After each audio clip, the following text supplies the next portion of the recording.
Hi guys, I am live, no? Thursday. Yan.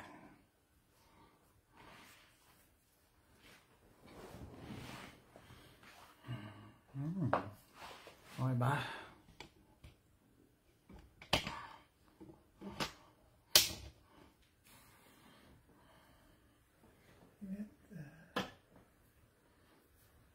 Okay. Welcome. Ano ko ba? Wala ako naka-ready na topic ngayon. Ay ipagkwentuhan lang ako. Kasi sabi ko gusto kong bumalik doon sa dati kong schedule na everyday nagla-live ako. And yun nga, kailangan just do it. Sabi nga Nike, just do it. No? So sabi ko nga gusto ko lang mag-practice ulit or bumalik ulit sa pagla-live, no? And thank you doon sa nag-comment na na driver ng camera.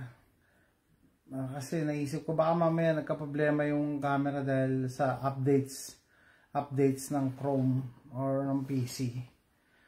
So mamaya asikasuhin ko. Pero to, for the meantime, cellphone ginagamit ko.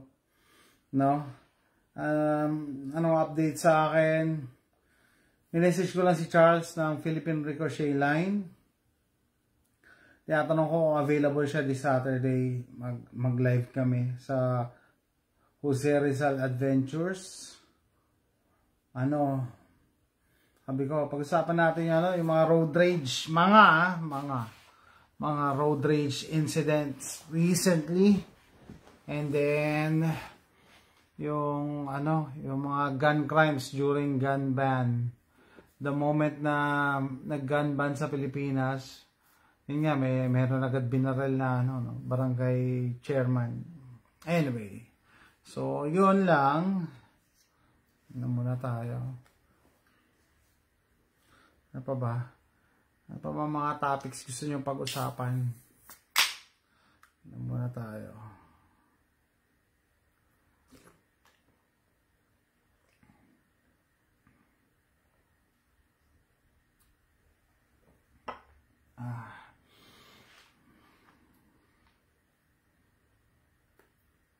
Maghihintay ako ng tawag ngayong araw na to, no?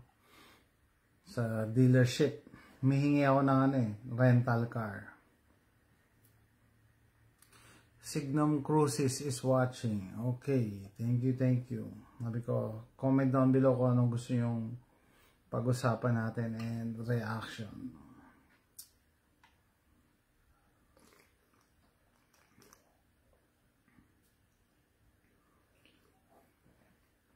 May nagsabi sa akin kahapon na, may mga friends tayo sa Facebook na kahit hindi nagko-comment, yan, nanonood sila. And I'm sure natatakot sila. Sabi ko nga, yung hindi na tayo lalayo, yung ate ko na nagbakasyon dito hindi niya ma-reconcile na bakit sa Pilipinas, takot na takot. Tapos nagbabox, mamas. Pagdating dito sa Texas, ba't ganon? Ba't wala? Dati pa yan noong 2020. Yung mga taga-California, nagkakansyawan, lipat na tayo sa Texas. Wala daw bid ko doon. No? Ginagawa lang joke, pero in reality, wala naman talaga. Wala naman talaga kahit saan. It depends on nasa lugar ka. It depends kung nasaan kang lugar. Ano ibig sabihin? 2020 summer, nag-road trip kami. Punta kami South Dakota. Walang nagmamas doon. So, tinanong ko yung isang shop owner doon. Actually, knife shop owner. Yung tindahan siya, nagbibenta siya ng mga kutsilyo. Sabi ko, ba't dito wala nagmamas? Sabi ko, marami ba namamatay? Wala naman. Normal lang daw. So, it's political. Hindi siya scientific. No? Hindi scientific. Political siya. So, ibig sabihin, tawag dito? Hindi siya totoo. Yun na lang shortcut nun. Hindi totoo. Okay, sabihin na iba, bakit ito na naman ako, nag-uusap na naman ako, nagka-topic na naman ako tungkol dyan sa mga, anyway, yan, sabihin, bakit yung ano ko, yung uncle ko, yan, meron akong klase. Sabi, uncle ko, namatay sa bid ko, ganyan, sabi ko, people die every day. People die every day. No? So, ano ba yung uncle mo? Immortal ba yan? Hindi pwedeng mamatay? No? It just so happen, yung mga taong nandun sa hospital, hindi man na hospital, sila ang in charge kung anong ilalagay ng cause of death. So, wala tayong control doon, di ba? Pero dapat isipin mo. Sabihin, gamitin mo naman yung utak mo. Ito, yung sa Pinoy Prepper, doon ko nga na dati, no, kasagsagan ng bid ko. No? May nag-comment doon, Pinoy Prepper, yan, sa Facebook group. Sabi niya, yung lola daw niya, nabalian ng kamay, nabalian ng braso. Nung dinala nila sa hospital, bid ko daw, positive. Sabi yan, hindi ako magaling na nurse, pero, di ba, parang kalokohan yon, di ba? And then, ano pa yung mga ibang kaso na nagkaroon ng car accident, pagdating sa hospital, bid ko, positive. Di ba? So, di ba, napakalaking kalokohan. Kaya siguro, ito maganda pag-usapan. Kasi napansin ko, no, the other day, a few days ago, may nag-post sa Pinoy Prepper group about bid ko, no? Inalaw nila kasi dati, hindi ka pwede magsalita against the thing. Hindi ka pwede ka daw nilang ano sabi? Pwede ka nilang tanggalin sa grupo kasi nagkukos ka ng division.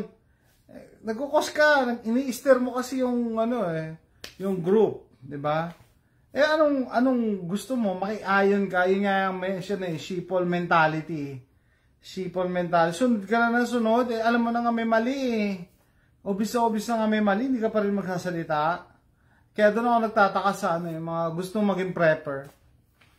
Nagpiprep sila, dito lang sa kunyari, magpiprep tayo sa para sa earthquake. Yan, magpiprep tayo sa earthquake. Pero hindi nyo alam, ito na yung nangyayari. Andyan na yung kabal, andyan na yung Illuminati, andyan na yung kung andyan pa si Billy Boy, yung mga GMO niya, andyan. Pero hindi mo pinaghahanda, hindi mo nakikita yan. Parang selective prepping ang tawag ko dyan hindi, ako basta magpe-prepare lang ako para sa sa the big one, sa earthquake. Yun lang, magpe-prepare ako. Diba? Kaya, para alam niyo yung kabayo, bakit daw may takip yung mata, para nakapokus lang siya dito. Hindi yan na titignan yung mga nandyan sa kaliwa, sa kanan. Dito lang siya, para dire-diretso lang. Diba? Para madali mo siya makontrol. Walang distractions. Diba? So, similar, may mga tao na ganun. Yan siguro, maganda pag-usapan. May mga tao na selective lang yung gustong tignan. Ito lang ang titignan ko. Kasi sabi mong sinasabi mong kabal-kabal na yan. Hindi yan totoo kasi ang pinaghahandaan ko, earthquake. Earthquake, hindi. Kaya, kaya every time may magtatanong sa akin, di ba, sir, di ba prepper ka? Anong pinaghahandaan mo? Sabi ko, pinaghahandaan ko, zombie apocalypse. Tapos sila, kakantsawang ka. Hindi naman totoo yan, laki-laki mo na, naniniwala ka pa sa zombies. Diba, kukutsain ka kung ano nga sabihin nila, no? Ang reasoning ko naman kung bakit ako ganon, kung bakit zombie apocalypse ang pinaghahandaan ko, kasi pag zombie apocalypse kasi, yun na yung pinakamalalang pwede mangyari, no? And andun na lahat, yung elements, no? Actually, hindi ko nga hindi nga ako concerned dun sa mga zombies Mas takot ako dun sa mga tao, yung mga desperadong tao na hindi nag-prepare. Yan Pag prepare ka, maintindihan mo yan. Dun sa mga zombies Yeah. Yun, good morning, hindi ko nakikita. Okay, so mas concerned ako dun sa mga tao na hindi nag-prepare. And, Alexa, stop! Kaya, sabi ko, mas maganda mag-prepare na lang ako zombie apocalypse. Andun Ibig sabihin, pag zombie apocalypse kasi, walang basic services, walang kuryente, walang groceries, walang pagkain, walang medical, walang ospital, walang security, walang police, walang sundalo, 'di ba? Ando na yung mga elements na dapat mong paghandaan. So, yung mga kababayan natin na interesado sa prepping and feeling nila ang galing-galing nila sa prepping, nakatingin lang sila sa isang aspect. Prepare tayo sa the big one, pagka lumindol, yun, yuyuko ka lang, punta ka sa ilalim ng table, yun na, prepare na sila, magdadala sila mga bag-out bag na may mga pagkain, yun na. And then, ang kalaunan yan, darating yung ibang sakuna, hindi sila prepared doon kasi ang pinaghandaan lang nila yung yung the big one, no? Yun lang, yung pinaghandaan nila. And I think tawag doon? Hindi well-rounded yung personality mo. Kahit hindi ka prepper, hindi well-rounded kung nakafocus ka lang sa isang bagay. Sa isang sakuna ka lang nakafocus, no? Dati nga, big fan ako ng Nat Geo, National Geographic, yung Doomsday Preppers, no? At sila, what are you prepping for? Anong pinaghahandaan mo? Ganito, ganyan, economic collapse, ano pa ba? Meron doon yung pinaghahandaan niya yung pandemic. And then, based on the experts daw, hindi pwede mangyaring pandemic, ganito, may mga safety precautions in place. Ang tanong, bakit nagkaroon ng pandemic noong 2020? Kasi fake yun. Fake na pandemic yun. Diba? Kasi nga sabi, diba, panoorin yun, nasa YouTube pa rin yun Doomsday Prepper, yung nagpe-prepare siya for pandemic. At the end, sasabihin, experts say that there are safety protocols in place para hindi mangyayari ang pandemic. Yeah. Ang problema, paano yung mga nakaupo ang nag-initiate ng pandemic? Yung nasa WHO mismo. Yung ang nag-initiate. Wala kang kawala doon, syempre. You will call it as what they want to call it. Tawag nila pandemic, di pandemic. Pero scamdemic tawag ko yun Kaya nga doon sa Pinoy Prepper, lakas ang loob ko, sinasabi ko na, yung bid ko na yan, scam yan And abangan nyo, merong scam 2.0 tayo. Parating na kasi, di ba, mabi ko sa inyo, mag-election na next year dito. Malamang October 2024 yon. Tapos, pinupush na ng administration ni Biden, mga Democrats, na magmas, ganyan. Okay? Prepping not only for disaster, but for the greedy people that wants to destroy the humanity. Yun nga sinasabi ko sa inyo Ako pag sinabi ko nagpe-prep ako ng zombie apocalypse, hindi ako natatakot sa mga zombies yung mga tao. Kasi andun na yung elements nga andun yung mga opportunistic na tao, yung pag nakita ng opportunity, i-grab nila. Nakita nila na may mahinang matanda, aagawan nila pagkain yan. Kasi wala silang pagkain Siyempre, alam nyo, yung mga worst scenarios na ganyan, it brings out the worst in humanity. Yung mga tipong, akala mo hindi kayang gawin ng tao, magagawa niya dahil kumakalaman sikmura. Noon talaga. Yun ang nakakatakot. Sabi ko sa inyo, ang pinaghahandaan ko yung kapwa ko tao na hindi nag-prep tapos masama ang plano. Masama ang intention niya sa kapwa tao. Kasi yan ang plano nila Sabi nila, alam niyo yung mga ganyan tao, nakita ko ng mga ganyan, sabi nila, prepper, kalokohan yan, ganyan. Pero pag dumating yan sa kuna, sila yung nangungunang magnakaw, mangutang, manghiram, manghingi. Diba? Example, ako hindi na tayo lalayo nung scamdemic 2020. Sinabihan ko na dati pa, mga kaibigan ko dito sa US. Again, alam na nila na prepper ako, nag-iipon ako. Dati pa kaming may mask dito. Nung pumutok yung scamdemic, nanghihingi sa akin ng N95 mask. Siyempre hindi ko binigyan. Diba? Kasi, ang tawag doon? Limited edition yun Wala ka na mabili at that time. Ang dami kong pinuntahang Walgreens saka CVS, mga pharmacy dito. Wala na. Nagkaubusan ng N90. Maski yung mga surgical mask, nagkaubusan. Tapos, hihingi ka sa akin. Nung time na walang crisis, anong ginawa mo? Diba? Yan yung mga tao yan ang dapat yung iwasan. Iwasan nyo yung mga ganyan tao. Pero pinaghahandaan ko rin yan. In-expect ko nga, meron akong doomsday scenario na pagka dumating yung crisis na ganyan, yung mga dati kong kaibigan or mga kakilala dati, na alam nila na naghanda ako, malamang kakatok yan sa pinto ko, hihingi yan. At pag hindi ko yung binigyan, gagamit sila ng puwersa. Kasi syempre, sabi ko sa inyo, di ba? Yung mga sakuna, mga crisis, it brings out the worst in people. Yung mga kasamaan naglalabasan. Yan ang paghandaan nyo. Yung mga kakilala nyo na akala nyo mapagkakatabalaan nyo. Pero pag kumalaman sikmura niyan, lahat gagawin yan. Lahat gagawin. Diba? So, maging lesson na sana yung mga previous na nangyari sa atin. Sa Pilipinas lang nung pumutok yung Taal. Diba? Abot hanggang Manila, nagkaubusan ng mask. Kasi yung ashes, dapat mag-prepare tayo, parang yung mga langgam, diba? Nagpe-prepare during yung maganda ang season, maganda ang or sunny day. Kasi pag dumating na yung sakuna, hindi ka na, it's too late to prepare. Diba? Yun yung mentality na gusto kong ibahagi sa inyo Diba? Sabihin na iba, ay kasi wala naman kaming pera ganyan hindi pangmayaman lang. Alam nyo ba, ako din wala na akong pera, wala akong trabaho Tapos, noong time na yon sa Facebook group dito, parang beg, barter, and buy ang tawag dito Beg, barter, and buy. Tapos yung lugar mo. Ano yung tawag doon? Marketplace. Yan. Marketplace.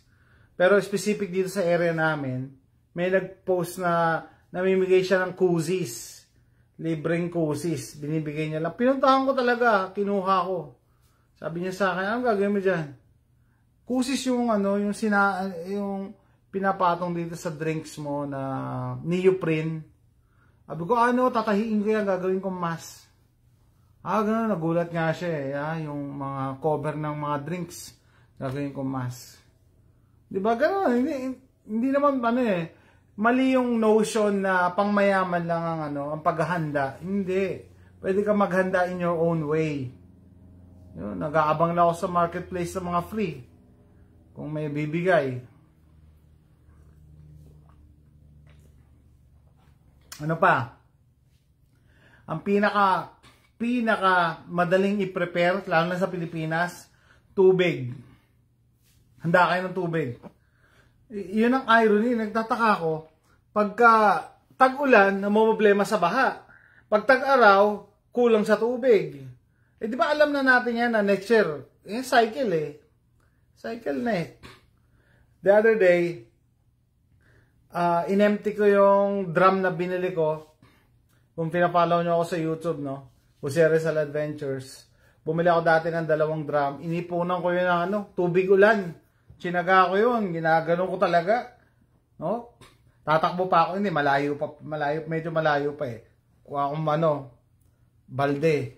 Tapos, pag napuno na, meron akong ipunan dito Dito yung alulod Tatakbo ako dun sa tapos sasalinan ko, tatabuin ko Mano-mano. Okay lang mapagod ako kasi sabi ko nga, iba nga nagbabayad para mag-gym ano ba naman yung mapagod ka, di ba? Exercise mo na yon. O at least pa ako, very productive. Ganun yan. Parang perception. Sabihin na iba, ba't ka nagpapakapagod na ganyan? Lagay mo na lang yung host mo. Di ba? Although may katabi niya lang yung host, hindi Ang purpose mo nga makapag-prepare ka with the least possible expense na magagawa mo. Madali talaga. Lalagyan ko lang ng hose, lagay ko doon sa drum. Napakadali nun. Pero paano na may water bill namin? Yung ulan, libre yan And then pinagpapasalamat ko nga, at least libre na pwede akong magkolekta ng ulan. Alam mo ba, yung ibang states dito sa US, bawal mangolekta ng rainwater. Diba nun? Napaka-retarded ng ganyang batas. Nasa batas nila, bawal mag-collect ng rainwater. Eh, ano yan God's gift sa atin yan Tapos bawal? Ano naman yan? So, bakit bawal? Kasi ano daw nila, naapektuhan daw yung cycle ng tubig. Pero, ang ginawa ko, the other day, inempty ko yung laman ng drum dyan sa lawn namin, sa back lawn, sa mga damo. Kasi tuyo-tuyo na yung mga damo namin sobrang init. So, ganun din, pag nag-evaporate, babalik din yun sa earth. Babalik din sa langit. And then, iuulan din yun. So, hindi ko naman yun, So, nakatulong din ako, lalo ngayon, summer. So, ganun ang purpose ko. So, kaya nag-ipon ng tubig. Kasi, based on my experience, although hindi palagi, may one time na nagkaroon kami ng water interruption dito, walang tubig. Kasi mayroon yata nabutas na tubo dyan sa kanto. Tagal nun. So, walang pang-flush ng inodoro. Yung ultimo, di ba? Tapos yung misis ko papasok sa trabaho kinabukasan, hindi nalaban yung damit. Walang tubig Kaya yun, nag-ipon ako ng tubig, at least 2 drum. So, in the future, dadagdagan ko pa yun. Doon sa property namin, meron akong water storage din doon. Okay? Tagal ko na hindi nabibisita. Miss ko na yung property namin. Doon, meron din. Yun ang bug out location ko Pag yung SHTF dumating, pipilitin ko makarating doon sa property, meron ako mga tubig doon. Ipifilter ko lang yun, ipipurify. Lagyan ko ng bleach. Pwede ko nang inumin. Pero dito nga, sabi ko, kailangan kong pang yun nga, at least pang flash. Yung kapitbahay namin na Pilipino, nung nagkaroon ng water interruption dito, ang pinang-flash nila inodoro, mineral water. Di ba sayang yun? Pang-inom yun Kasi wala silang choice. Pag wala kang choice, mas malaki gastos mo. Pero kung nagpe-prepare ka ahead of time, di ba?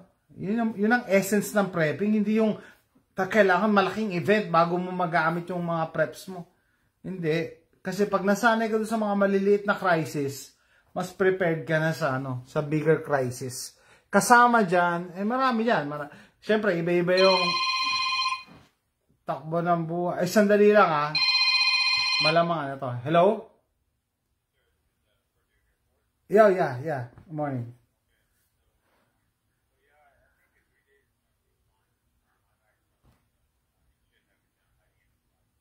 Okay, so where can I get the car?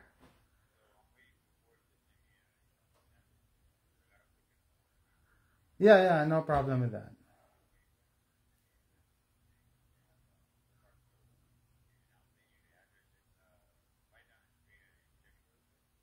Okay.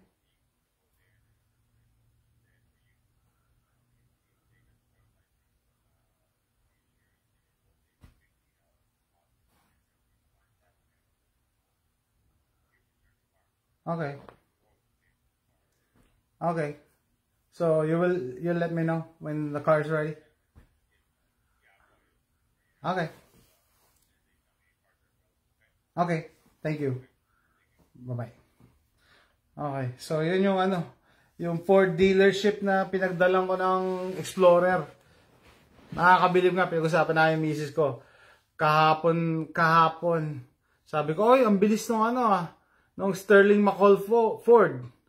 Diba? Kasi sabi nila 2 months bago nila matignan yung kotse ko, pero 1 week binuksan na yung transmission, alam na yung mali, in order na daw yung parts. Tapos yan, tumawag siya ngayon, sabi niya bibigyan ako ng car rental.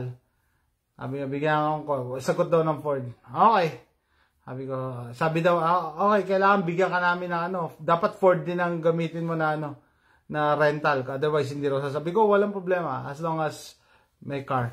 Okay, so, ayan, sabi Anthony, ayan, property daw ng state. Yes, alam niyo yung mga ibang, lalo yung mga liberal states, property daw ng state yung tubig ulan. Diba, napakalaking kalokohan nun. Diba? Okay, so, yun nga, ano pa? Alam niyo yung prepping, yan sabi nila, prepping is a lifestyle, no? Hindi niyo alam, nasa natin yan, everyday life, no? Pwede niyo i-apply, hindi yung maghintay ka pa ng big event. Okay? Cora, good evening Sir Jason, news update. Megan Cortez, July 2020 pumutok ang taal, March bigla nagano sa Oo nga no, magkasunod. No? Pumutok yung taal, tapos yun nga, nag-lockdown. Prepping not just for disasters but from greedy people who want to destroy. Oh. Okay. So, yeah, alam nyo, maraming essence sa prepping. Pati yung ano, yung economics, paghahandaan mo yung budget ng ano nyo, pamilya no. Alam mo na mawawala ka ng trabaho. Yung, alam nyo ba yun? Sabi, pag yung umaasa ka daw sa isang income, you're one step away from poverty. Kasi pag nawala yung income na yon, yari ka. Diba? So, dapat nagpe-prep ka rin, na may backup ka iniisip. Paano yung source of income namin? Alam ko sa Pilipinas, mahirap. Alam nyo, pag iniisip mo talaga na, mahirap talaga, sir, mahirap, ano. Pero magtataka ka, may mga nababalta ka sa Pilipinas, very, tawag din na, resourceful. Kung ano-ano binibenta online, kung anong ginagawa online, para kumita, no? It's up to you. Hindi ko pwedeng sabihin yung specific na applicable sa inyo eh. No? Hindi ko pwedeng sabihin yung specific na applicable na dapat mong gawin. Ang sinasabi ko lang, huwag ka dapat nakafocus sa isang bagay lang. No? Similar yung sa income. Kasi nga part of prepping, financial prepping yun eh. Financial prepping. Na alam mo, may darating na expenses na, may parating na expenses, dapat paghahandaan mo. Diba? Paghahandaan mo. Buntis asawa mo, o yung anak mo malapit na magpumasok. Hindi pwedeng yung pa rin yung income nyo. Dapat mag-branch out ka na. Yun ang financial prepping. Mahirap pero kailangan mong gawin minsan eh. Mahirap pero kailangan mong gawin. And may share pa pala ako kasi kanina nanonood ako ng live ni kasama natin si Charlie Go. Sabi niya, ay mga sa mga nasa Amerika, yan, very maganda yung buhay, pero very busy. And yan, maraming utang. Pero yun nga, sabi niya, wala naman talagang perfectong lugar eh. Example, sa Pilipinas, wala kaming pera. Isang text ko lang sa mga kaibigan ko, pupunta agad. Hoy, kwentuhan tayo, ganyan, o inuman. Hindi naman talaga kami malakas uminom, pero kwento-kwentuhan lang. Yung bahay ko sa Abida Homes, bumili ako ng maliit na kubo sa driveway. Doon kami nagkukwentuhan. Wala kaming pagkain. Ang hinahanda ko lang dati, corn beef. Tapos gigisa ko lang sa maraming sibuyas, tapos lalagay ko sa sizzling plate. Yun na yung pulutan namin. Or bibili ako ng hotdog sa palengke. Tapos chachap-chapin mo ng maliliit. Madaming sibuyas. Sweet and sour sauce. Lagay mo sizzling plate. Yun na rin yung pulutan namin. Masaya na kami. Dito sa Amerika, meron akong pambili, pero wala akong mayaya. Wala kang mayaya na kakilala kaibigan kasi busy. Sasabihin pala, tatanungin ko kung available ako. Or titignan ko, tatanungin ko muna yung boss ko kung pwede. Wala kang mayaya. Yun nga, Pero, meron akong naman, yung side ko na hindi alam ng iba. Kasi, di ba, post-heart attack patient ako noong 2018. So, ito yung share ko sa inyo, nag-suffer ako ng, anong tawag nila? Ang tawag, NDE. NDE. Near Death Experience. I-research niya yan. Meron yan sa Netflix eh. Nung pinanood ko, doon ko naintindihan ko ano nangyari sa akin. Nagbago yung outlook ko sa buhay. Near-death experience. Diba? Yun. Ito, share sa inyo. So, hindi naman totoo na lahat sa Amerika. Meron din katulad ko siguro. Yun nga, nagbago yung outlook sa buhay. After nung na-heart attack ako. Actually, hindi nga applicable sa akin yung NDE. Kasi NDE means near-death experience. Actually, namatay na ako eh. Kasi 3 times nila akong shinak eh. 2 beses yata nila akong shinak. Dumating yung 911 sa gym. Na-heart attack ako nung nagbabasketball ako. Pagkatapos ng first game daw, pag upo ko sa bench, yun na, tumumba na ako. Tapos, dumating yung 911, parang 5 minutes yata, dumating na yung 911 eh. Pero bago dumating yung 911, na-CPR ako. Out of 26 yata kami, 26 people sa gym. 20, kasi dalawang batch. Yeah, 26 people, 26 na lalaki sa gym. Dalawa marunong mag-CPR. Ako yung isa. Yung buti yung naglaro yung isa, no? Yung hindi ko makilala yun eh. Kaibigan ng kaibigan lang yan nung kasama ko. Ako hindi ko makilala yung mga kalaro ko din eh. Dumayo lang ako eh. So, yun, yung nagsalba ng buhay ko, ER nurse ng hindi ko alam kung Memorial Hermann siya. Basta ER nurse siya dito eh. So, dalawa kami marunong mag-CPR. Imagine nyo kung ako lang marunong mag-CPR. Hindi ko na mas-CPR sarili ko. So, yun, no? Sinipr niya ako, tapos dumating yung 911, 5 minutes, ang bilis.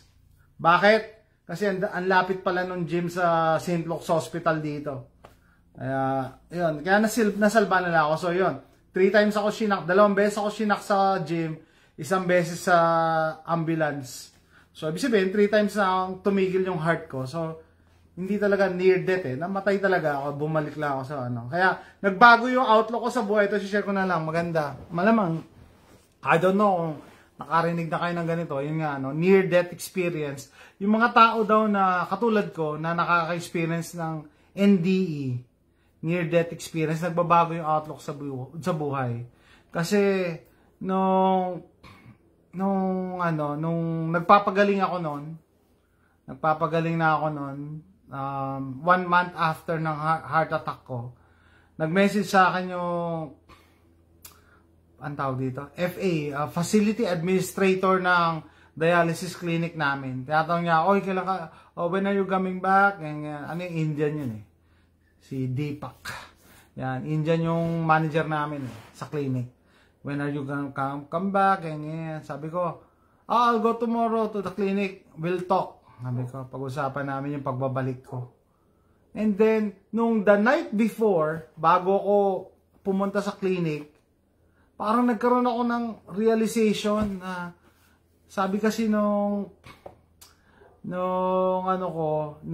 cardiologist na nag-install ng stent sa puso ko, sabi niya, this is your second life. This is your second life. Nung nandun ako sa sa hospital, nagkamalay pa lang ako noon, hindi pa ako nakapagsalta, meron pa akong body weakness. Parang meron pa akong memory loss. Alam niyo, nagkaroon ako memory loss. Nakalimutan ko yung 2 kong anak. 3 anak ko eh. 2 anak ko sa Pilipinas, no? Galing kami Pilipinas. Tapos, yun yung bunso si AJ. Dito ko na pinanganak. Ang naaalala ko lang, yung anak ko sa Pilipinas. Yung recent memory, hindi ko naalala. Akala ko nga, nakatira pa ako sa Tayabas eh. Yung Abida Homes. Kasi nag-video call kami. Kaya kausap ko pa nun yung pamangking ko si BJ. Nasa Pilipinas pa. Sabi ko sa kanya, punta mo ako dito. Ganyan. Paano ka tama pupuntahan? Sabi ko, sumakay ka lang ng bus. Tapos bumaba ka dyan sa Max. Yun sa kanto ng Tayabas sa Quezon eh. Hindi ko pala alam. Kaya wala. Nagpapagaling pa ako nun. Hindi ko alam na nasa Amerika na ako. Tapos yung ate ko na lumipad dito, na nag-aalala sa akin, pinapakita niya sa akin yung picture tsaka video. Sabi niya, oh, ito yung bahay mo dito. Ito yung TV mo. Laki-laki. Ganyan. Ito yung anak mo. Hindi ko matanda si AJ. Kaya doon ko rin na-realize, totoo pala yun, yung amnesia. Akala natin sa mga pelikula lang, no, or joke lang, or hindi totoo. Totoo pala yun. Nagkaroon ako ng memory loss. In time na yun nga, naluhad na, naluhay. Kasi pagka, nung sinasabi na, ito yung anak mo, tapos pinipiga ko yung brain ko, hindi ko maalala. Hindi ko talaga maalala kahit anong mangyari, hindi ko maalala. Pinipiga ko yung brain ko kasi parang sinesearch mo yung memory mo eh. Sino yan? Sino yan? Saan yan? Hindi talaga. Naiyak ako noon, nasa hospital ako. Tapos, yun nga, no? Pero, as time goes by, nagpapagaling ako. Naalala ko na yung mga ibang details. Naalala ko na si AJ. Pero ang hindi ko lang maalala, hindi ko na mabalik na memory yung the day na inatake ako. Or nag-collapse ako dun sa gym. Hindi ko na maalala. Naalala ko pa, nagtrabaho ako sa dialysis clinic. Overtime pa ako, tapos tumakbo ako sa ano. Pero yung naglaro sa gym, nakalimutan ko na. So, no, after nun, 1 month check-up sa cardiologist, sabi ko, Doc, I have a problem because I can't remember some stuff. Sabi ko, yung mga memories ko ngayon. Sabi niya, this is your second life. This is your second life. Na? You can make new memories. Parang doon ako na, okay. Naliwanagan. Nagkaroon ako ng yun nga, bagong outlook sa buhay. Na, hindi ko mapigilan pala na. Nagkaroon ako ng bagong outlook na, yun nga, minessage ako ng manager ng dialysis clinic namin. O, punta ka din sa kanya. Yeah, we'll talk. Hindi ako pumunta. No? Ready na, babalik ako sa trabaho. Kaya may nakabang na hindi niya daw, kumuha lang daw siya ng temporary na kapalit ko. Hindi siya kumuha ng permanent. Kasi gusto niya talaga ako bumalik. Kasi gusto ako nun eh. Gusto niya raw ako bumalik. Pero hindi ako nagpunta. Hindi ako napag-usap sa kanya. Bakit? Kasi nga, naalala ko yung sinabi ng cardiologist ko. Ayan, kinikilabutan tuloy ako.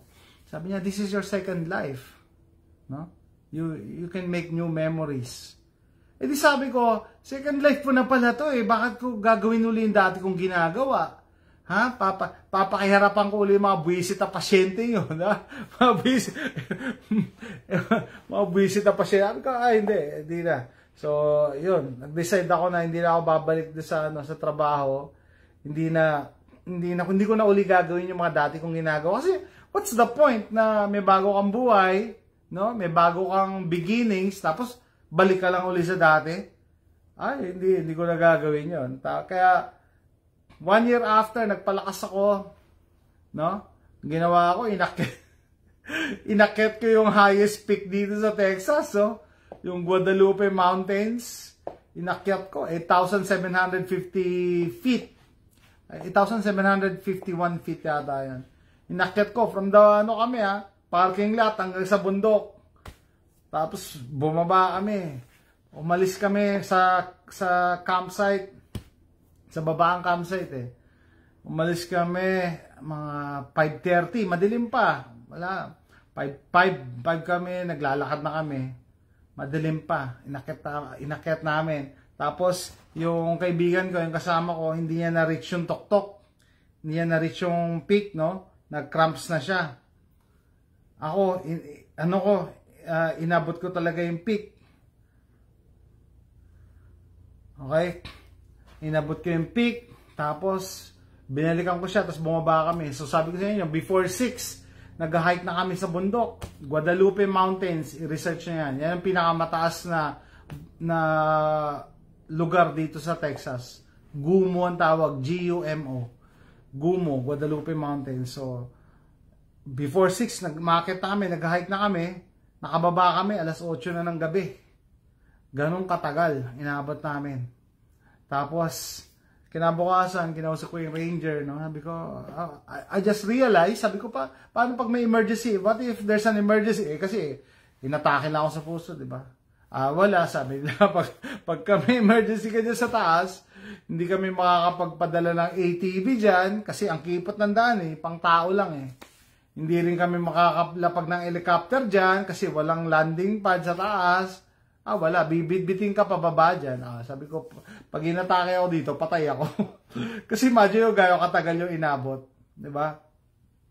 Gano'ng katagal yung inabot ko. Mula 6 ng umaga hanggang 8 ng gabi. Back and forth lang yun. No? So, sabi ko, So, yun. I-share ko lang sa inyo. Nagbago yung outlook ko sa buhay. Na sabi ko, hindi ko na gagawin yung mga dati kong ginagawa. Tapos hindi na ako attached sa mga bagay, mga material na bagay, hindi na ako attached. Ano ibig sabihin? Hindi ako mahilig sa kotse. Para sa akin yung mga kotse, tool. Utility lang yan. Hindi mo kailangan sambahin yan na inaalagaan ko, no? I take care of my stuff, pero iba na yung tingin ko sa kanila. Hindi na yung wala na akong attachment. Isa pa yung mga baril ko.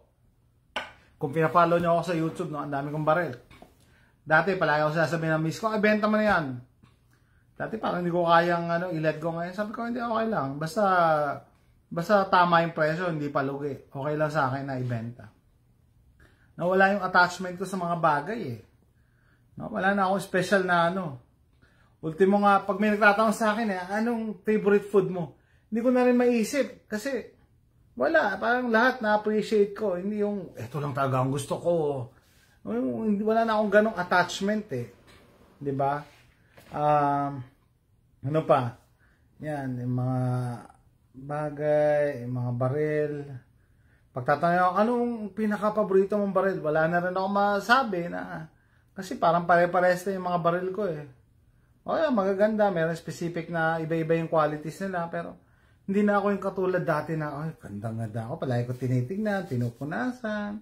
Hindi na ganun. Wala. Parang pare-paresa sila na wala na akong attachment na okay lang sa akin kahit mawala. Kung kaya kailangan. Kung emergency na kailangan ko ibenta, wala na sa akin. Dati, siguro, alam nyo yun, yung feeling na pag meron kang paboritong gamit, para masasaktan ka pag nilet go mo, pag binenta mo, okay lang sa akin. And then, ano pa i-share ko sa inyo? Yun, nagbago yung outlook ko, no? Pati yung pagtulong sa kapwa. At para sa akin, yan, na-mention ko na yung last vlog ko yesterday, na yun nga, mas maganda na may utang ka sa tadhana. May utang yung tadhana sa'yo. Kaysa yung ikaw may utang sa tadhana. Ano yun? Yung, alam mo, ikaw, yung nilamangan mo yung trabaho mo, di ba? Sabi ko, mahuhuli kaya ako ng boss ko. May utang ka eh, hindi ka mapakali. Kala mo, baka mahuli ka, gano'n. Mas maganda yung may ginawa ka ng tama, may ginawa kang good deed, tapos hindi mo alam kung kailan babalik. Mas maganda yun. Mas maganda kasi pag unexpected eh. Hindi mo inaasahan, bigla na lang may dumating na tulong. Mas gusto ko yung ganon. And kaya ako, pag meron akong chance na tumutulong na ako, hindi ko na pinapalampas, hindi na ako magpapaligoy-ligoy pa. Pag pinatagal mo, mawawala yung opportunity. Alam niyo ba, hindi lahat tayo nabibigyan ng opportunity na tumulong. Minsan kahit gusto mong tumulong, sino tutulungan mo? Wala ka namang walang opportunity na tumulong ka. Kahit gusto mong tumulong. And alam niyo ba, yung pagtulong, magkaiba yung dati, ito yung tinuro dati. Pag may nabaltaan kayo na sunugan, oy, may nasunugan dito, tumulong tayo, magbigay tayo mga damit. Alam niyo, yung iba binibigay nilang damit, mga pangkasal, mga barong, yung mga damit na talagang nakakasikip ng sabay. So, hindi pala yun pagtulong, hindi yun pagtulong. Tinatapon mo yung basura nyo eh. No, hindi yun pagtulong. Ang pagtulong, yung alam mo makakatulong doon sa pagbibigyan mo, no? Minsan nga, alam mo, kailangan mo din, pero alam mo, mas kailangan ng pagbibigyan mo. Yun ang pagtulong. Hindi yung, ay, bibigay mo yung mga basura ng bahay nyo para lumuwag na yung bahay. Hindi yung pagtulong. Ganun yung tulong ng nanay ko dati sa bahay eh. No? Pagka mamimigay kami, yung mga basura namin na binibigay, hindi pala yung pagtulong. Doon ko na na-realize, tama na nga naman. Kasi may kwento dati na, yun nga, yung bumabada yung mga aita, yung mga ita na mamas ko. No? O tulungan natin yung mga ita, bigyan tayo mga damit. Namigay yung damit, kinabukasan, makita nyo doon yung mga ita, nakabarong na. Naka-gown. Kasi, nakakatawa, pero hindi, diba, tandaan nyo, hindi yun pagtulong. Natulungan pa nila kayo dahil nagbawas kayo ng basura. No? Hindi yun, hindi pagtulong yung ganon. So, tandaan nyo guys, ay sabi ko, hindi lahat nabibigyan ng opportunity para tumulong. So, kung meron ka opportunity para tumulong, gawin mo na. No? Kasi hindi yan hihintayin na ay, tutulong ako pag mayaman na ako. Yan. Tutulong ako pag nanalo ako sa loto. Tutulong ako pag nag-retire na ako. Wala na akong pinag-aaral. Hindi pagtulong yun. Para sa sarili mo yun. Hindi yun para doon sa gusto mong tulungan. Diba? Para bang ma-feel mo na sarili mo na mabuti kang tao. Yun ang purpose mo. Hindi yun para gusto mong tumulong talaga. Okay? So yun, sinishare ko lang. It's up to you kung maniniwala kayo or gagawin nyo. Pero yun na yung outlook ko. Na pag gusto kong tumulong, tutulong na lang. Huwag ka nang magpatumpik-tumpik pa. Okay? So, in relation to that, ito, nagkukwentuhan lang naman tayo. In relation to that. So, part of prepping din, nga, sabi niya, started planting fruits and vegetables. Nagtabi ako ng mga buto dyan, na papatubuhin ko, tapos, pagpunta ko doon sa lupa namin, magtatanim ako doon, no? Mataba yung lupa namin na kahit iwan mo lang doon, yung nature na mag-aalaga So, last time nag-iwan ako ng berries. So, hopefully ngayon, malaki na. Bakit berries? Kasi alam ko, yung mga deer, yung mga usa, yan ang kinakain, kaya pupunta sila dyan. Ngayon, yan ang plano ko, magdadagdag ako ng mga pananim. Okay? Plus, alam nyo ba, therapeutic din yan, yung pagtatanim. Therapeutic din. Nakakabawas din ng stress. Diba? May nabasa akong article, isa sa mga leading cause of death, ang stress. Minsan hindi may paliwanag kung bakit nagkakasakit. Kasi mataas naman yung maganda yung labs, yung laboratory, yung blood work. Pero may sakit. Yung pala, stressed out. Stressed. Lagi ko sinasabi doon sa anak ko Nasabi niya kasi hindi daw siya makatulog. Sabi ko, you need to stop using your cellphone or the computer. Kasi yung blue screen, ina-activate niyan yung part ng brain mo para, yun nga, kahit gusto mo na matulog, gising na gising yung brain mo. So, bukasan nyo yung stress. Yung stressors, no? Para makatulog kayo. Diba? So, yun. Hopefully gusto nyo yung sinishare ko. Kasi, yun, talaga, nangyari sa akin. Si Jed, nakaka-relax yan, planting. Yan, ako nainggit nga ako doon sa pinapanood ako nagbablog sa Canada. Ang galing magtanim. Yung Alit family. Ang galing magtanim ni Dudong.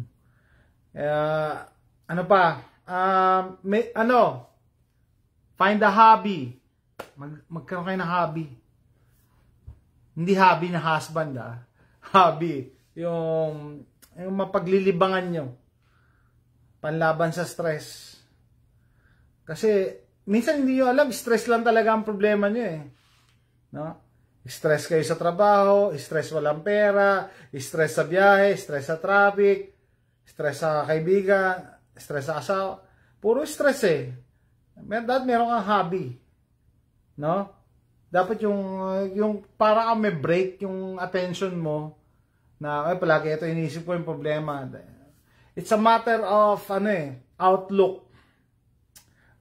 Minsan sinasabi ko rin sa miss ko yan na yun nga, yung nainis kami doon sa dealership yung pinagdalan ko ng Ford Explorer nung bago kami nagbakasyon. Imagine niyo, akala ko pagbalik namin sa bakasyon ng 2 weeks, ayos na yung Explorer. Yung pala, hindi nila hinawakan. Pero initially talaga magagalit ka. Sabi ko sa miss ko, wag na tayo magalit. Kasi pag nagalit tayo, wala rin mangyayari. Diba? Wala rin mangyayari. Mainis lang tayo, high blood lang tayo. Tapos hindi natin sila mababago. Yung isa sa natutunan sa nabasa kong libro, yung Being Happy yata with Andrew Matthews. Being Happy, Andrew Matthews.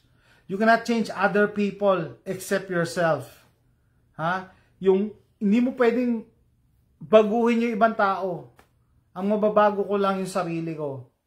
Ano yun? Example, yun nga. Nagalit ako doon sa dealership. Kahit pagmumurahin ko ba yun, magbabago ba siya ng ugali, yung service advisor? Sasabihin ba niya, you're right, sir, you're right. From now on, I will change. Hindi niya gagawin yun. Ang pwede mo lang mabago daw, yung sarili mo. So, baguhin ko yung sarili ko. Imbis na magalit ako, kakalma lang ako, hihinga muna ako malalim, and maghanap na lang ako ibang solusyon. Ganun ang ginawa namin, and very effective. Unang-una, nalaman namin yung balita, nasa bakasyon pa kami, papunta pa kami Mesa Verde, nagdadrive kami noon pawala-wala yung signal kasi sa bundok ng Colorado. Sabi ko, tabi mo, naghasad kami. Nung tinawagan namin, tapos sinabihan ako na, oh, we didn't touch your car. Because my manager said, ganyan, blah, blah, blah. Talagang minit ulo ko, pero kinontrol ko, humingal ako malalim. hindi ko siya pinagmumura. Sarap sanang gawin yan no? Pagmumuray mo, ganyan. Pero kaso anong mangyayari? Anong mangyayari, di ba? Hindi naman niya aaminin pagkakamali niya, hindi siya magbabago. Adult na siya malaki na siya No, ang binago ko na lang ay sarili ko, yung approach ko. Okay, sige, sabi ko, I will just pick it up when I get home. And true enough, dumating kami doon, dumating kami dito Saturday Sunday sarado sila. Monday morning, andun na kami. Hindi ako nagsasalita. Kinuha ko lang yung susi, sabi ko, we'll get the car. Hindi mo na kailangan magalit Pag nagalit ka, oh, Jet Bautista, lapit na birthday mo. Advance happy birthday. Oo nga Alam nyo guys, nung dati sabi ko,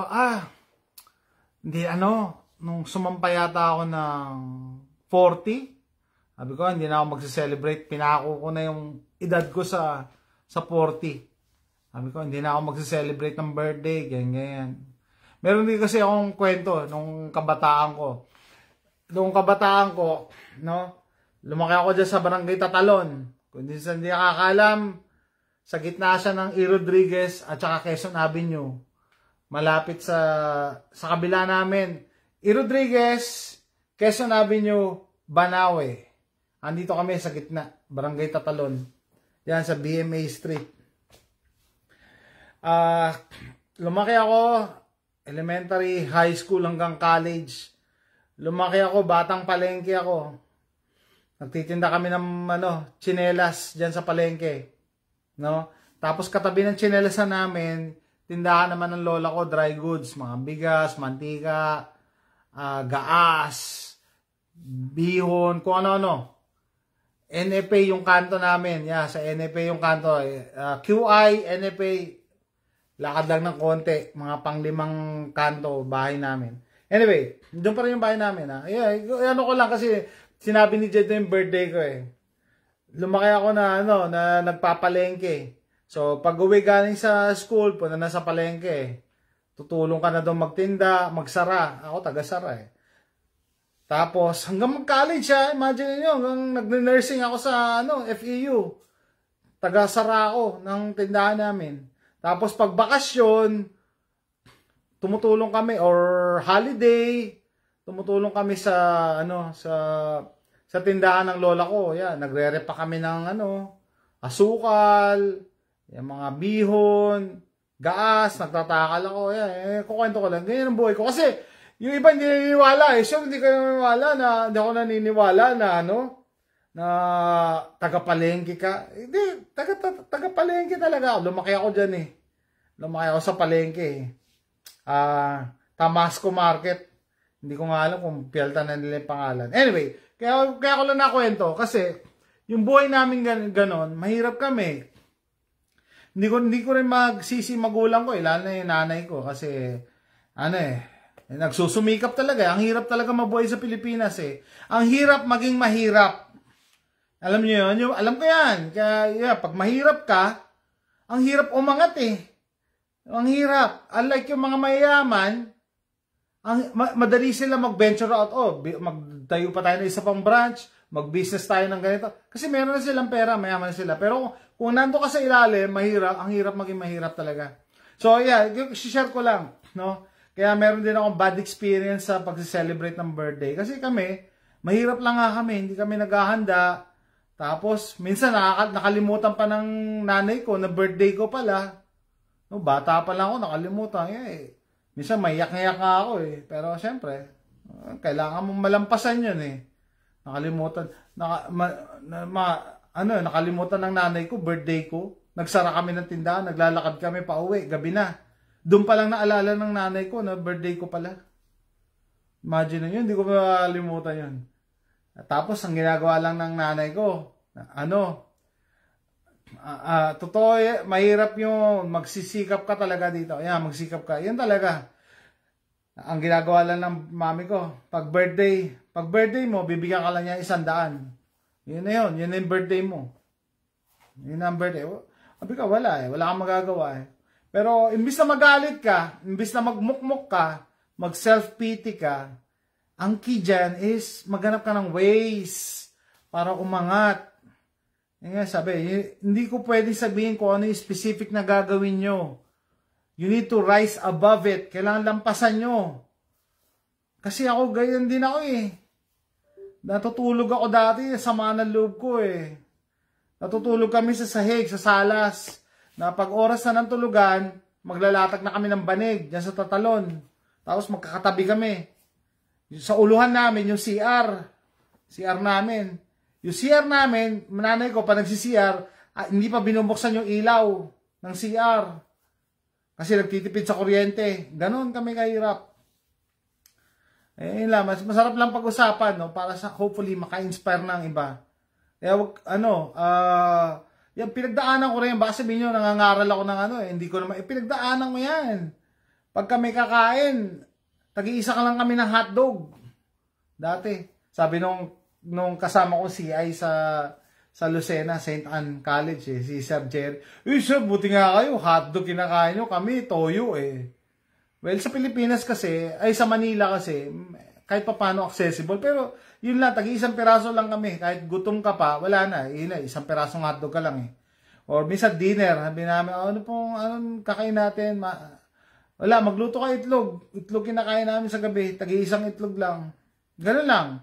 No? So, yun ang share ko. Kaya, medyo iba yung, outlook, ang pagtingin ko din, pag celebrate ng birthday, hindi na ako ganun ka, Sabi ko, nung bata nga ako, hindi kami nag-celebrate ng birthday. Bigyan ka lang ng 100, yun na yung birthday mo. Pero ngayon, sabi ko, okay, parang sabi ko, ngayon, nag-iba, sabi ko, okay, dapat pala ipagpasalamat talaga.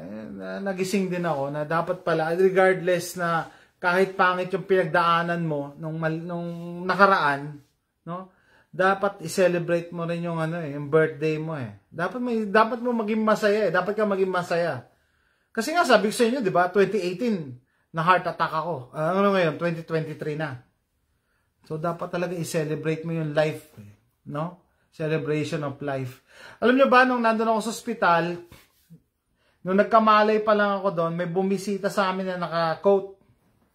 Naka-white coat, no? Hindi ko alam, yung pala yung doktor ko, yun yung cardiologist ko. Si Dr. Yasir. Yasir, Mediterranean siya eh. Yasir Sonbol. Sabi sa akin, I have to see you to believe it. Sabi niya, hindi ko alam kung ano ibig sabihin eh. Kasi daw, yung case ko, sabi ko, do you know what we call your case? We call it the widow maker. Kasi daw, usually daw, ang taas ng ang baba ng survival rate. Kasi nag-fully block yata yung artery ko na isa. Tapos yung isa ko daw artery, 3 major arteries yan eh. Yung isang artery, dati na daw na block, na nag-branch out.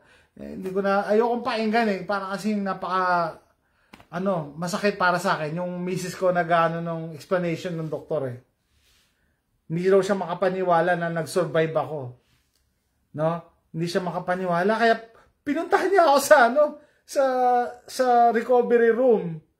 Kasi ang dami niya daw nakita na same case na tegi. Ako daw nag-survive. Kaya believe na believe daw siya. Sabi niya, I have to see you to believe it na nag-survive ka. Kasi we call that the widow maker. Ayan, sabi ni Jed, dapat sineselebrate talaga birthday. Yan ang mali ko.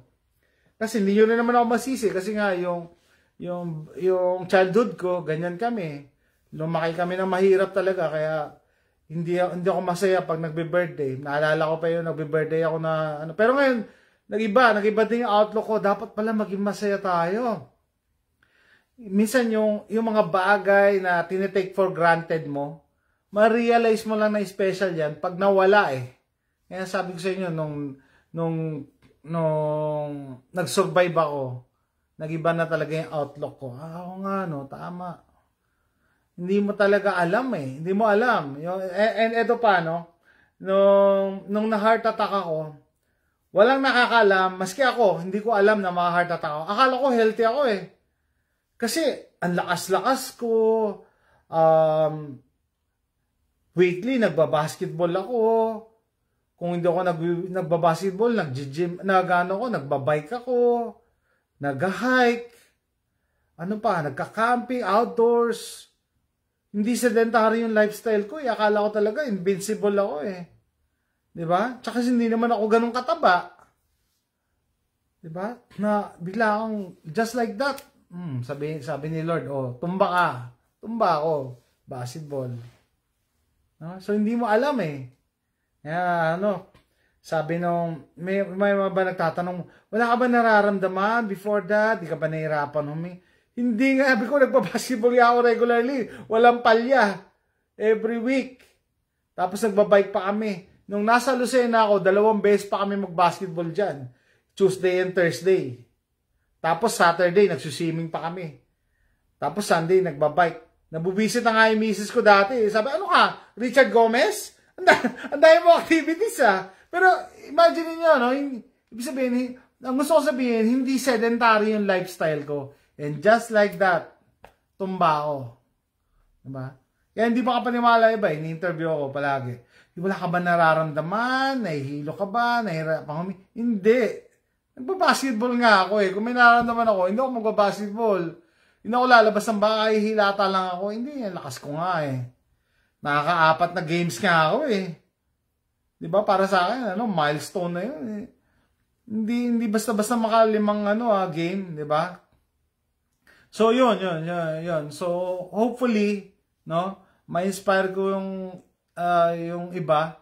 Kasi, andito ako, sabi nga ng mga religyoso tao. Andito po ako, ang kapatid nyo si Jason, nagpapatotoo. Hindi. Tapos ito, nakakatawa. 2018, na heart attack ako, August, diba? August 10, birthday ng misis ko. Birthday, ito yung regalo ko sa kanya. Nag-birthday siya sa hospital na wala akong malay. So yun, birthday ng misis ko, August yun. October namatay yung tatay ko. Umuwi akong Pilipinas, Tapos, pag uwi ko ng Pilipinas, yun yan, basketball ako dyan sa White Plains.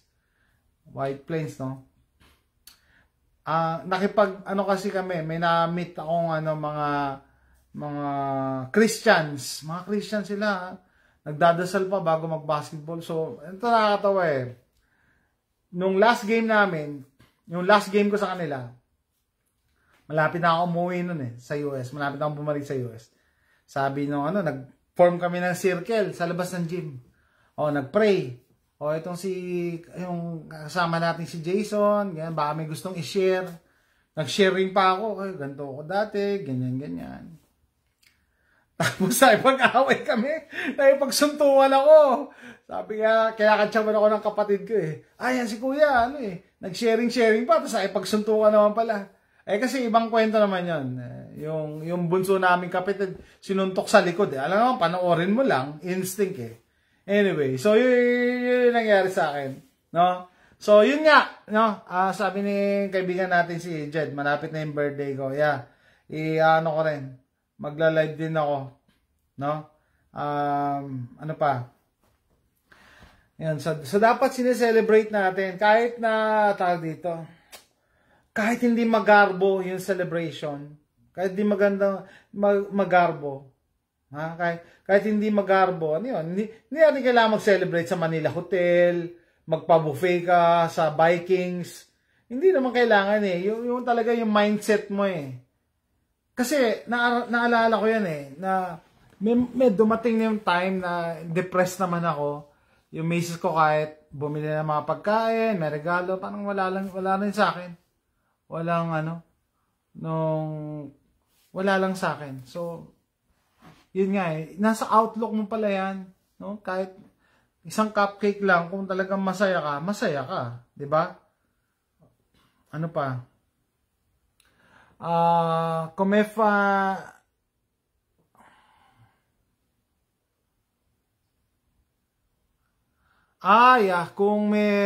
may scamdemic at inatake ako, baka daw natuluyan ako. Kaya talagang celebration of life, mahalaga. Ginamitan mo dapat ng jiu-jitsu. Yeah, tama yung example mo, no? Na kung inabutan ako kung inabutan ako sa Pilipinas, tegi ako. Sobrang traffic niyan sa EDSA. Paano ka makakarating ng ospital? Wala kayo diyang wala kayong emergency lane. Alam niyo ba yung emergency lane? Ito yung regular na kalsada. Meron ditong open sa gilid. Walang gumagamit niyan. Emergency services lang. Yun ang emergency lane. No? Sabi ko, kung sa Pilipinas ako inabot, tegi ako. Kung inabutan din ako during pandemic, tegi pa din ako. Alam niyo ba si Lloyd Cadena, naalala ko na. Si Queen Lloyd, sikat na vlogger, YouTuber, no? Inatake siya sa puso. Dinala siya sa ospital, nag-survive. Sinabihan siya na positive siya sa Bidco. Kinabukasan patay. Kasi imagine niyo, 'di ba? Pag kayo nasa ospital at that time, 'di ba? Sinabihan ko rin yung mga kaibigan ko dito sa mayroon kaming grupo dati. Oy, pagka dinala kayo sa ospital, ganito ang mangyayari. Pag nag-positive ka, hindi papayagan yung mga kamag-anak mo bumisita sa iyo, no? So, lalo kang made-depress. Kung na-hospital ka dahil inatake ka sa puso, atakihin ka lalo sa puso, parang si Lloyd Cadena. Nag-survive siya dun sa atake, pagdating sa ospital, positive sa Bidco, kinabukasan patay, tepok. 'Di ba? Simple celebration, masarap na ulam, may pakok, andyan na, malapit sa iyo, manood ng movie sa bahay na napanood mo na. Yeah, mga ganun lang. Yun nga, kahit gano'n kasimple yan, ang dapat mabago pala, yung outlook mo. No? Yung pananaw mo ang magbago. Kahit gano'n kasimple yan. Kasi, sabi ko sa inyo, naranasan ko na, naghanda kami dito, pero parang patay ako. I'm dead inside. Kasi may depression ako nun eh. So, iba pala talaga ma-appreciate mo para maging masaya ka. Pag hindi mo na-appreciate yung mga maliliit na bagay, 'di ba? Paano ka pa makaka-appreciate ng malaki? It doesn't matter, sabi ko. Wala na akong paano. Ganun pala yung depression. Anyway, separate topic na yan. So, kaya dapat practicein nyo na ma-appreciate nyo yung mga maliliit na bagay. Para pag dumating yung malaking bagay, wow, mas masarap. Diba? Kaya ngayon, na-appreciate ko na rin yung ng weather eh. Sabi ko, I'm praying for rain. Dahil ang tagal ng mainit dito sa amin. Kaya pala yung mga Amerikano gano'n na pag nagbabatian sila, they talk about the weather. Kasi na-appreciate nila yung weather eh. Sa atin sa Pilipinas, ayaw nga natin tinatanong tayo, how are you eh. Diba? How's the weather? Ayaw natin. Pero dito yan, na-appreciate na yung mga maganda pala yun. Kasi nagbabago yung outlook mo, nababawasan yung stress mo, and mas madami kang bagay na thankful ka. Marami kang pwedeng ipagpasalamat, no? Sinasabi ko sa inyo, hindi ako reliyosong tao, pero sinishare ko sa inyo yung mga na-experience ko, life experiences ko sa 47 years of existence. In a few days, magiging 48 na ako. No, sinishare ko. So, hopefully, may ma-inspire and may mabago. Tandaan nyo, yung sinabi ko kanina, hindi nyo pwedeng expect na mabago yung ibang tao. Huwag nyo expect. Sarili nyo, kaya nyo baguhin. Kaya kahit mura-murahin mo yan, hindi yan magbabago. Kahit saktan mo yan, sampalin mo, sabunutan mo, hindi yan magbabago. Ikaw, kaya mong baguhin yung sarili mo. Kontrolin mo yung galit mo, na i-appreciate mo yung mga maliit na bagay, huwag ka magpa-stress, no? Huwag kang basta magagalit. Sometimes it's hard, mahirap talaga. Baka sabihin na naman ng iba dyan, ay sir, namin yan, mahirap yan. Mahirap. Hindi ko naman sinasabi magpakasanto ka eh. Nagagalit pa rin naman tayo, pero the way you react, kaya mo yung kontrolin. Na imbis na magwala ka dyan, huminga ka muna ng malalim. Kasi isipin mo, kahit magwala ka dyan, hagis mo yung mga bagay, yung mga tao na kapaligid mo, sa'yo hindi yan magbabago. No? Hindi mo sila makokontrol. Makokontrol mo na yung sarili mo. So, yun yung mga realizations ko. No? Kasi nabanggit ni paring Jed yung birthday ko. Ayan. Kaya mo yun, nagpapasalamat na ako sa, Yan. Kaya sabi ko, sisikapin ko. Gusto ko nga sana, alam niyo ang plano ko sa birthday ko, ano kaya, gumawa ako something different. Dati nung nag-40 ako, nagpunta ako sa gun range, nag-shooting ako eh. Nag-shooting ako mag-isa. Tapos yung mga bala, in-arrange ko, nakalagay 40. Pinicturean ko. Ano kaya, sabi ko, gawa ako something na hindi ko pa nagagawa. Mag-camping ako mag-isa. No? Kaso ang problema, wala akong kotse. Nasa dealer yung Ford Explorer. Yung Ford Expedition ko ginagamit na miss ko. First world problems. No, anyway. So, I want to do something different ng birthday. Hindi lang yung basta kumain lang dito sa bahay. Anyway. Pero sabi nga nila, basta kasama yung mga mahal mo sa buhay. Kaya kong gawin talaga yun eh. Yung magsosolo lang ako. Pag pupunta ako sa magandang lugar, ganyan. Pero naisip ko minsan, magiging masaya ba ako pag di ko kasama yung anak ko? Magiging masaya ba ako pag di ko kasama yung asawa ko? Diba? Pag wala ka somebody to share it with. Ito, tanongin yung sarili nyo. Pag kami maganda nangyari, tas wala kang kasamang ma-share, hindi mo siya ma-share sa mga mahal mo sa buhay, magiging masaya ka ba? Meron ako nakilala eh. And meron ako nakilala. Napunta siyang Europe. Napunta siyang Europe. Parang tuwing magkikita na lang kami, palaging kinukwento niya yung niya sa Europe. Yung adventure niya. Okay lang sana kwento mo na isang beses, pero yung palagi, di ba? So parang nangyari sa akin, na-analyze ko yung personality niya. Siguro ito yung mga tao na kailangan may mag-verify, may mag-validate nung happiness niya para maging masaya siya. Hindi siya magiging masaya kung siya lang eh. Kailangan may mag-verify na. Tapos meron naman ako isa pang kakilala, pinapakita yung pera niya sa bangko, ganyan. Sabi ko, ba't kailangan mo ipakita? Ba't kailangan niya ipakita? So, ibig sabihin, magiging masaya lang sila pag may nainggit sa kanila, pag may nag-verify or nag-validate ng nila, achievement nila. No? Pero sa akin, inisip ko naman, pagka may something na nangyari sa akin maganda, mas gusto kong kasama ko yung mahal ko sa buhay. Kasi parang empty happiness yun. Pag ikaw lang, no? Ikaw lang magsi-celebrate ng mo, andyan naman sila, tsapwera mo. So siguro yun ang pumipigil sa akin. Sabi ko, gusto ko sana magpunta sa isang lugar, mag-road trip. Anyway, so yun yung plans ko. Baka mag-live na lang ako sa birthday ko. No? Kasama ko yun, magkukwentuhan lang tayo. And, ano pa ba? Yun nga guys, no? Nagbago na yung outlook ko. I-research nyo, nasa Netflix. May mga taong nung napanood ko yun, sabi ko, oo nga ganun din yung nararamdaman ko, ganun din yung nangyari sa akin. Doon ako nakarelate na hindi pala ako mag-isa. Meron palang support group yung mga ganyan, yung NDE, Near Death Experience. Nag-iiba talaga yung outlook sa buhay.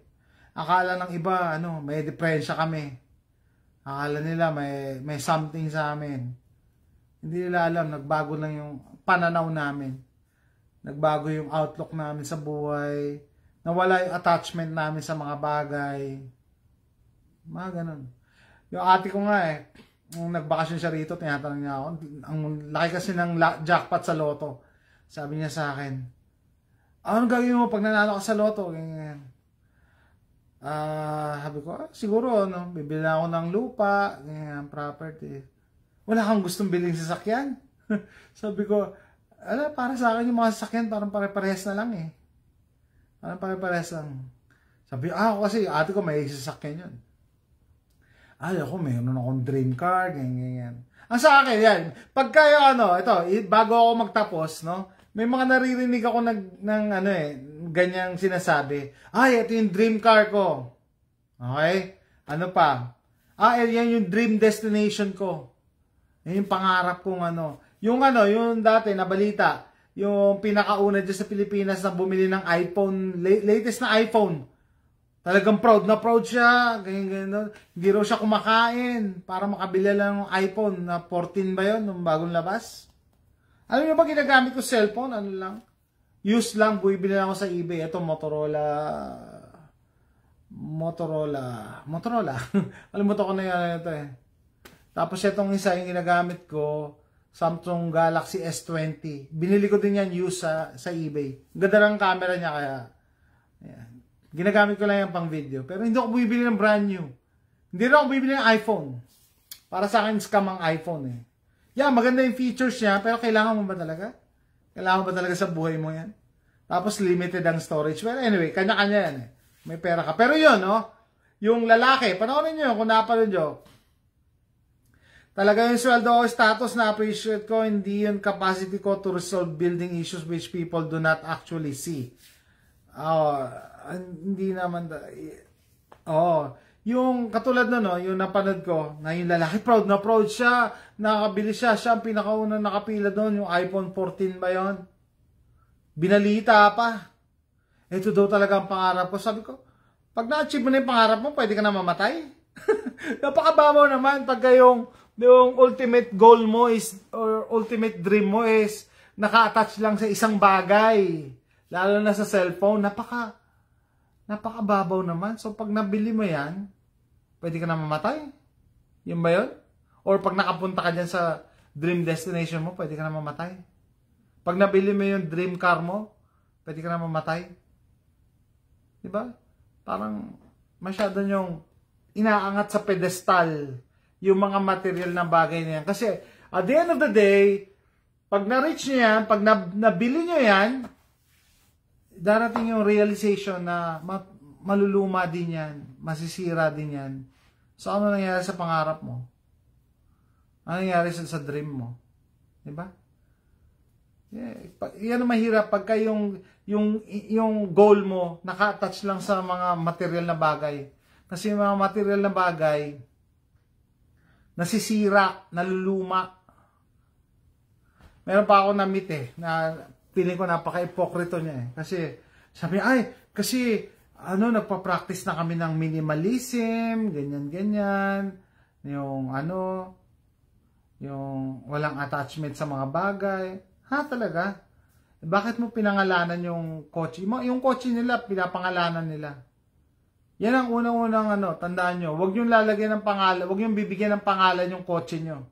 Kasi yung kotse nyo, material na bagay pa din yan. No? Kaya sabi ko, ipokrito siya eh. Kasi nung nalaman na hihilahin yung kotse nila, naiyak yung anak niya. So, ibig sabihin, may attachment ka dun sa kotse eh. May attachment ka sa kotse. So, huwag mo kong pangaralan ng taliwas sa ginagawa mo. No? Una-una, huwag niyong papangalanan ng kotse niyo. Kasi yan, nasisira yan, natitrade yan, nabebenta yan. Pag pinangalanan mo yan, ma-attach ka dyan.